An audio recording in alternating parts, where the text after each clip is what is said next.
So, ano tong business investment rate at saka household saving rate? So, yung business investment rate, halimbawang meron kang fixed assets, yung total value nun, yung total na presyo nun, ng fixed assets mo, and yung figure ng na-generate nilang income. So, pag dinivide mo yun yung business investment rate.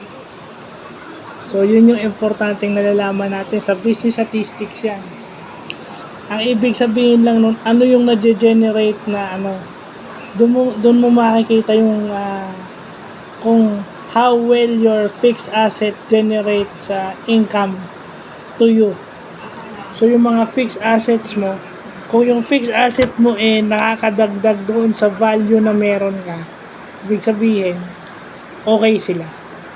So, yung household saving rate naman is yung nasisave o ipon ng isang pamilya. Halimbawa, sa isang pamilya na may 4 na miyembro, nanay, tatay at 2 anak, di ba?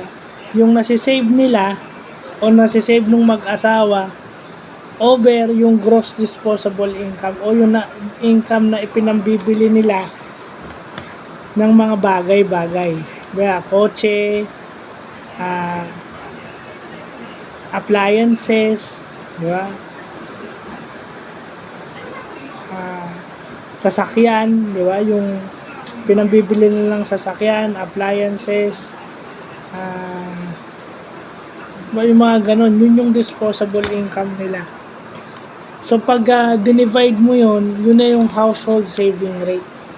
Sa business statistics, tinitingnan yan, yung household saving rate na yan.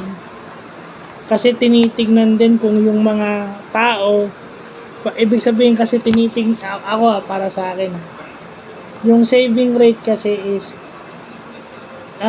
pag tinanong mo yung mga tao, doon mo malalaman kung makaka-avail ba sila ng product or services na ino-offer mo kasi meron silang naipon o naitabi para doon.